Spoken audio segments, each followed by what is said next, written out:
بسم اللہ الرحمن الرحیم۔ السلام علیکم۔ رمضان مبارک ہو بہت بہت۔ رسول اللہ صلی اللہ علیہ وآلہ وسلم نے فرمایا، جب کوئی بھول گیا اور کچھ کھا پی لیا تو اسے چاہیے کہ اپنا روزہ پورا کرے، کیونکہ اس کو اللہ نے کھلایا اور اللہ نے پلایا۔ صحیح بخاری کی حدیث مبارکہ ہے۔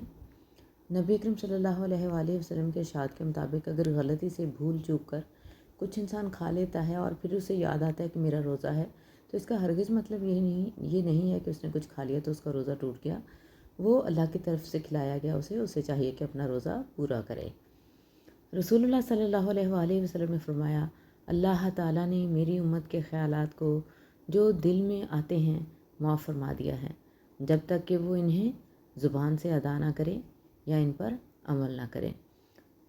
الحمدللہ رب العالمین۔ اللہ رب العزت، اللہ سبحانہ و تعالیٰ کی ذات کتنی مہربان ہے اپنے بندوں پر، کہ انسان کے دماغ میں، انسان کی سوچ میں آنے والے تمام منفی خیالات جس پر انسان کی پکڑ ہو سکتی ہے اگر وہ اس پر عمل کر لے یا زبان پر لے آئے، لیکن دماغ پر اگر خیال آیا تو اس پر اس کو کوئی پکڑ نہیں ہے جب تک کہ وہ ان پر عمل نہیں کرتا یا زبان سے ادا نہیں کرتا۔ اللہ ہمیں اپنی پناہ میں رکھے۔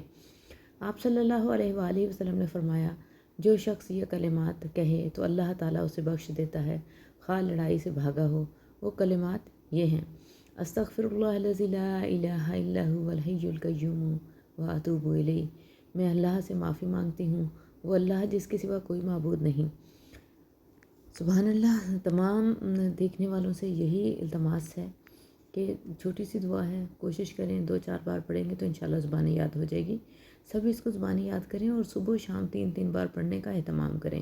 یقیناً اللہ تعالیٰ ہمارے ساتھ نرمی کے معاملات فرمائے گا اگر ہم اللہ تعالیٰ سے خشوع و خضوع کے ساتھ رجوع کرتے رہیں گے اور اپنی غلطیوں، کوتاہیوں اور گناہوں کی معافی مانگتے رہیں گے۔ استغفر اللہ الذی لا الہ الا هو الحی القیوم واتوب الیہ۔